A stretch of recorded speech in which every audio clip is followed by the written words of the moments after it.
Assalamualaikum warahmatullahi wabarakatuh.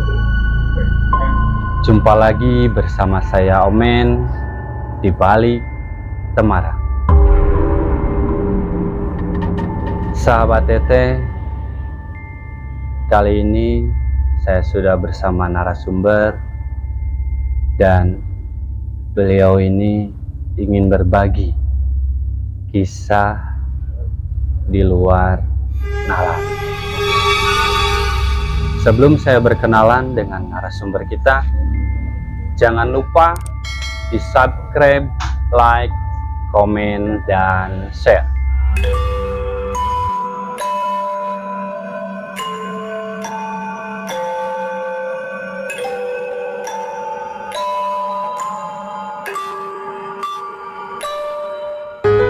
Oke, langsung aja kita berkenalan dengan narasumber kita, Kang Otong.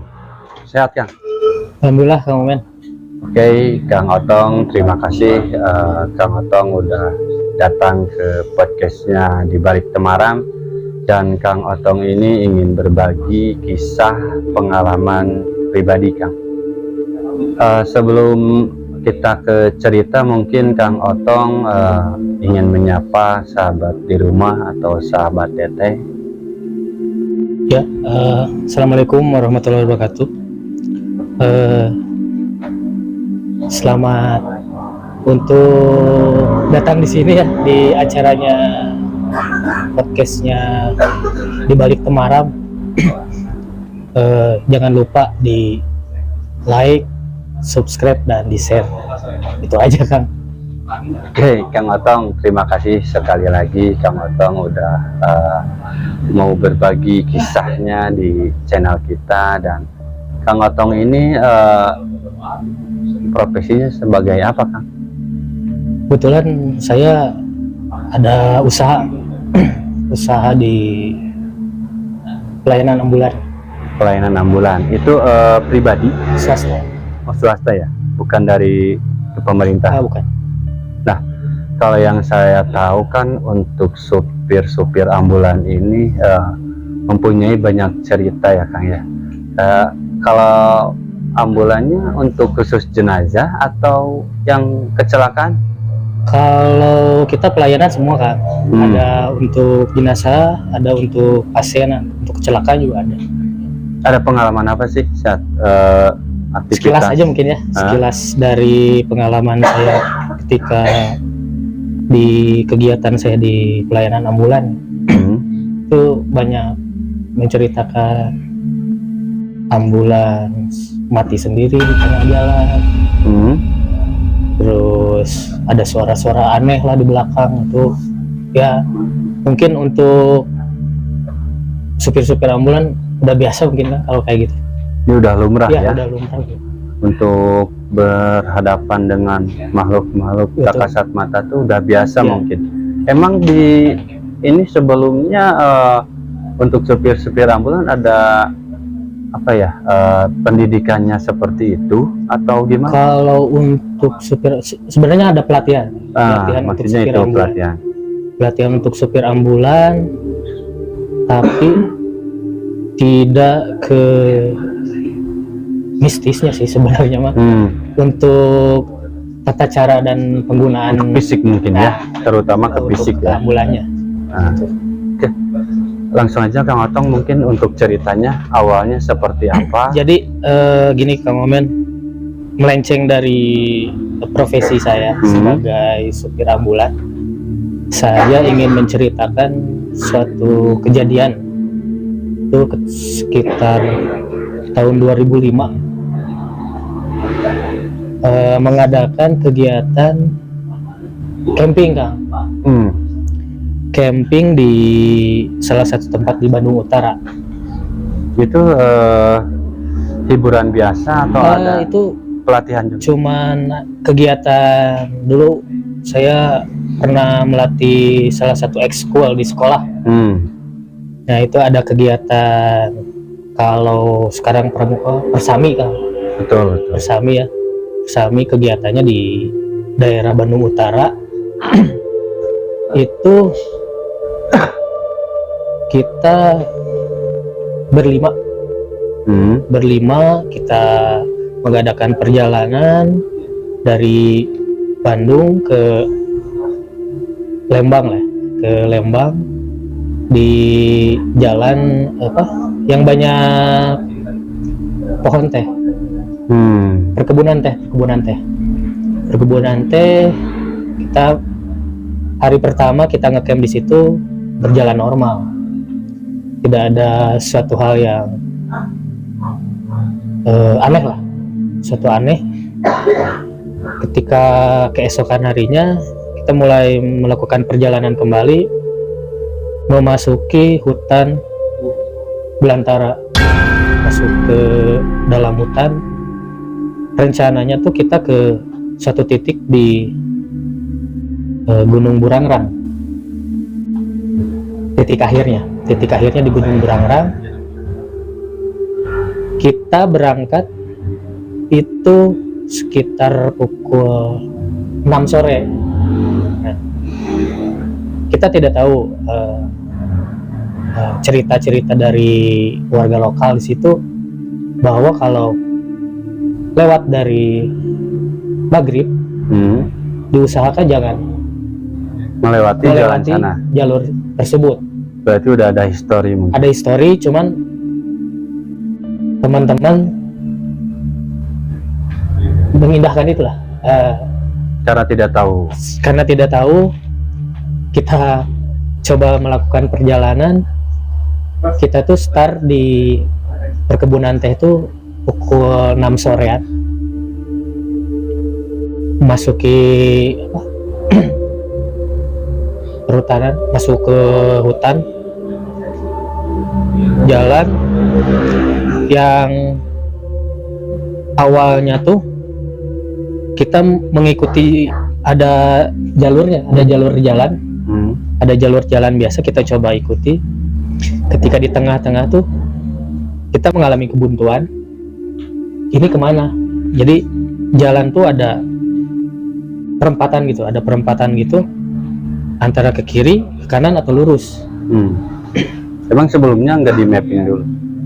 Karena kita udah biasa kalau di Bandung Utara kita udah biasa, udah sering dan hafal trek di situ. Karena posisi malam dan penerangan pun kita waktu itu nggak sempat bawa senter, jadi hanya menggunakan korek, itu pun cuman satu dipakai untuk berapa?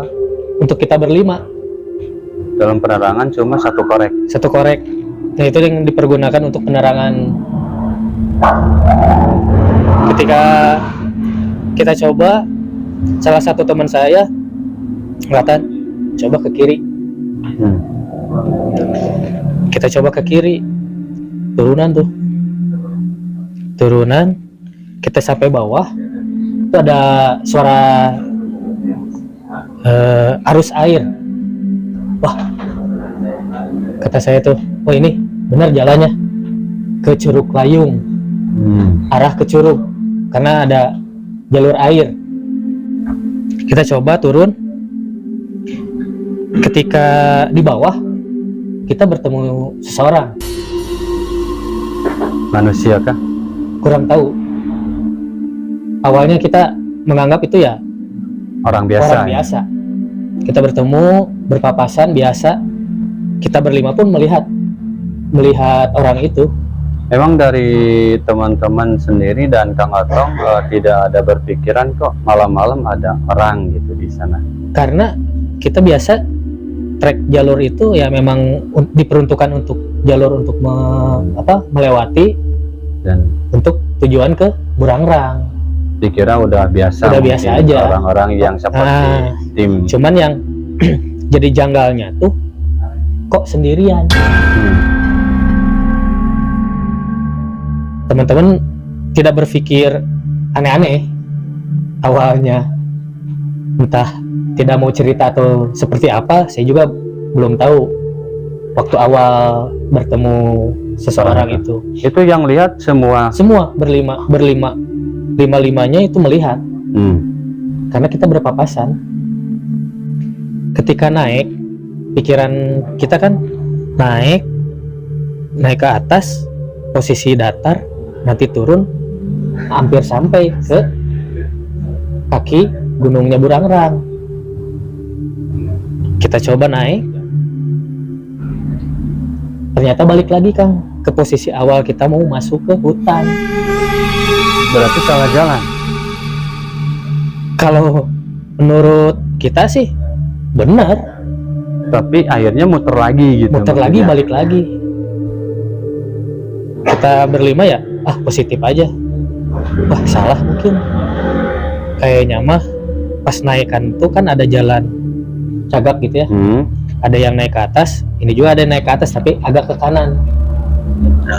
Kita coba lagi Kang. Coba lagi, turun lagi. Nah, dari situ baru kita mulai berpikir, yang tadi kemana? Yang Orang barusan. orang yang kita papasan itu. Mungkin udah nggak ada. Beda jalur mungkin. Udah, dari situ kita coba nih, ke yang kanan naiknya. Yang tadinya ke kiri. Yang tadinya lurus, ini agak ke kanan naik. Kita coba lagi. Balik lagi Kang. Ke arah yang tadi. Balik lagi ke awal. Dari situ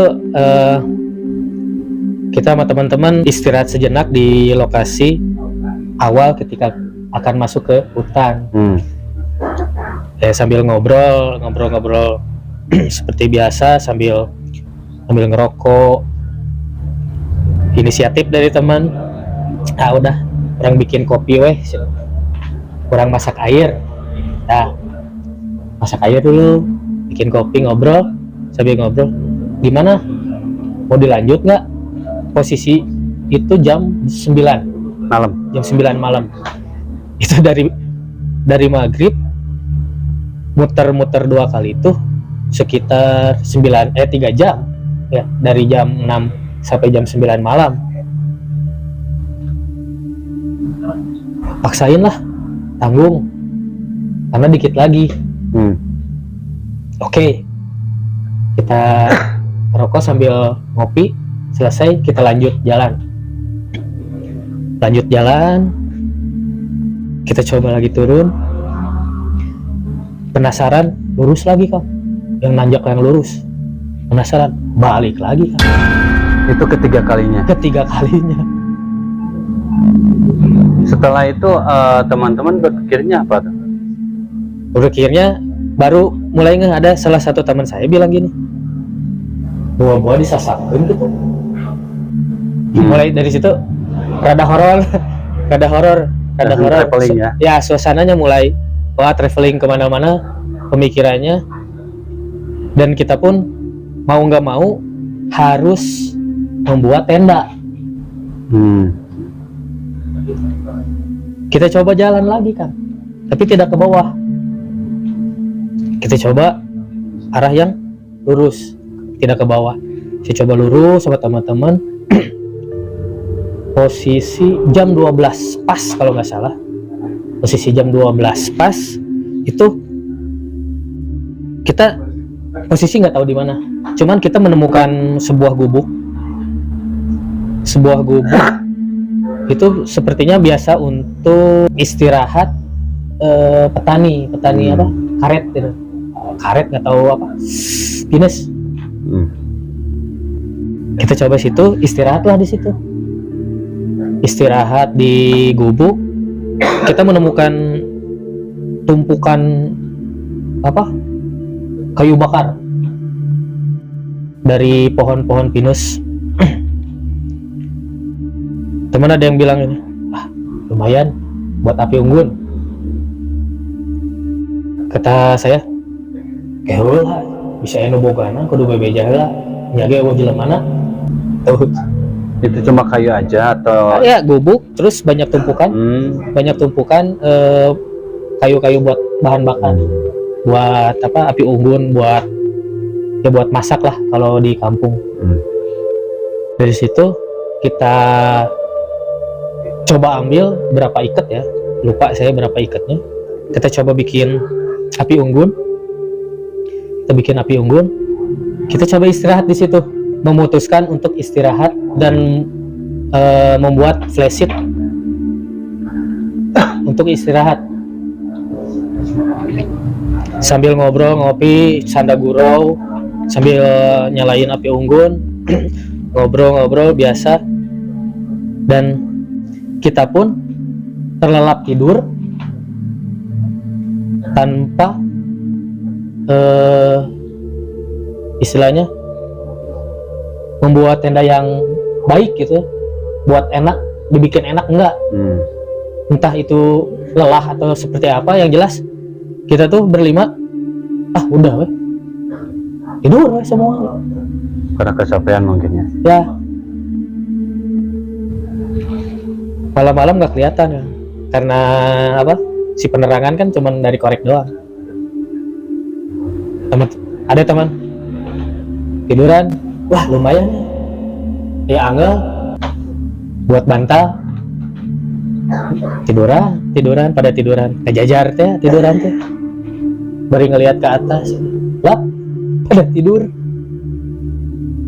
Nah, singkat cerita, ketika pagi, yang bikin kaget tuh ketika pagi kita berlima tanpa sadar kita tidur di kuburan. Yang tadinya di tempat yang jalan pertama, Ya, tiba-tiba ada di kuburan. ya. Itu kita berjalan sekitar 1 sampai 1,5 jam melihat waktu udah menunjukkan pukul 12, kita untuk memutuskan tuh istirahat di situ. Karena ngelihat ada saung kan, ada apa, kayu-kayu, lumayan buat api unggun gitu kan. Yang kaget pas bangun pagi-pagi itu pada bahasa Jerman mah raruas Kaget. gitu, luas. Nah, tinggal itu ngejajar kok Kuburan semua. kuburan ya.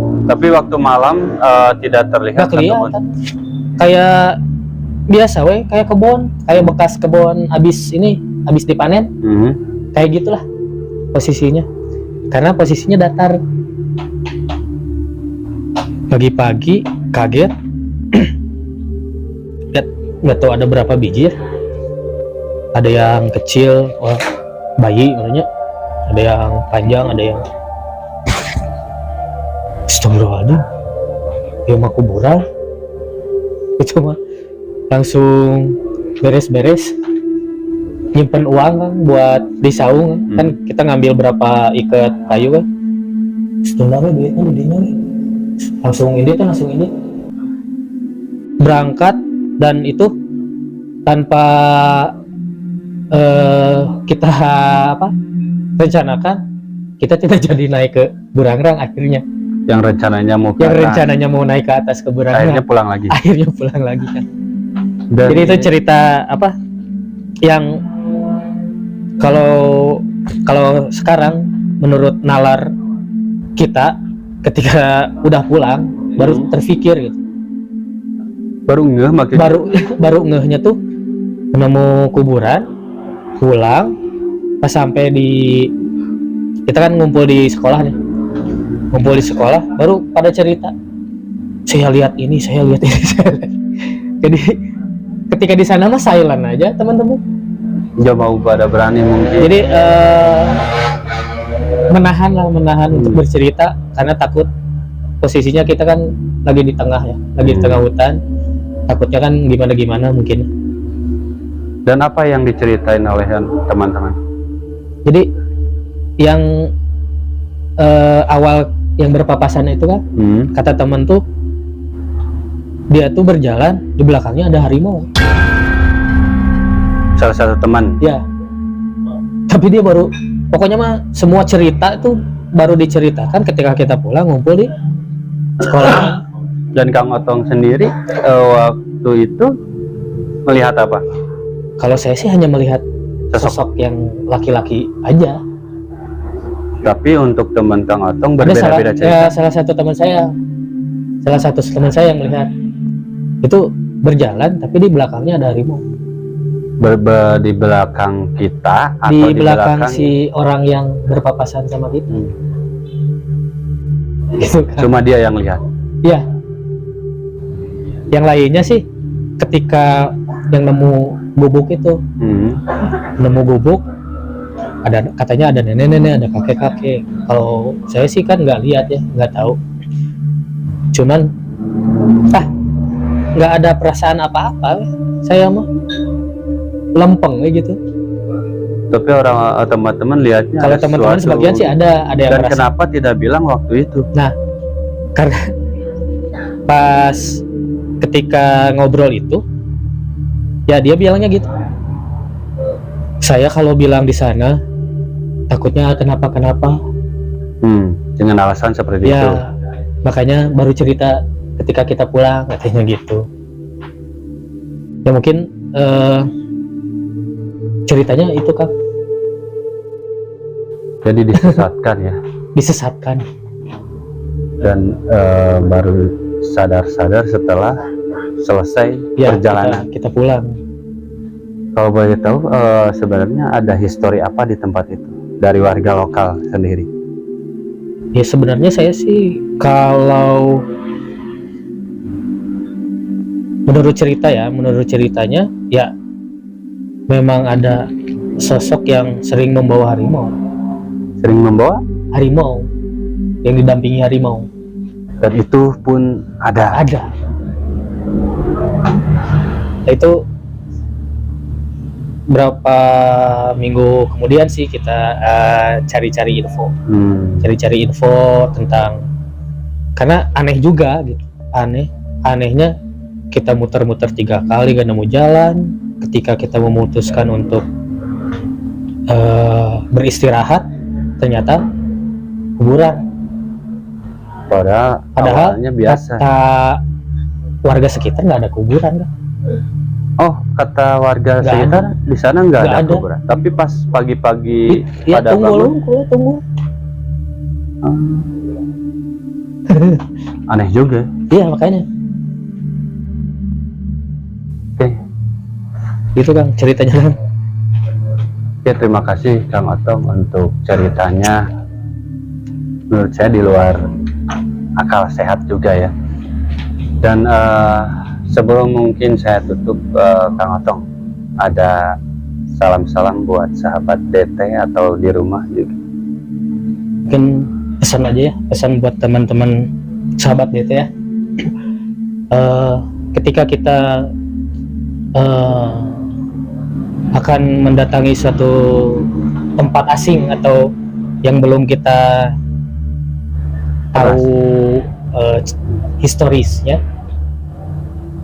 alangkah baiknya untuk mencari tahu dulu, mencari informasi hal-hal apa yang tidak diperbolehkan atau tidak diizinkan oleh warga setempat, karena ada histori mistisnya. Oke. Itu aja kan. Ya, terima kasih sekali lagi buat Kang Otong udah berbagi pengalamannya di podcast Balik Semarang, dan buat sahabat DT dan buat sahabat di rumah juga yang ingin bercerita, berbagi kisah, pengalaman, boleh bisa dikirim via email kita di baliktemarang@gmail.com atau via IG kita di baliktemarang.id, dan bisa juga komentar di video ini. Nanti ada tim kita yang mensupportnya. Dan tak lupa saya ingatkan, jangan ukur nyalimu. Assalamualaikum warahmatullahi wabarakatuh. Waalaikumsalam.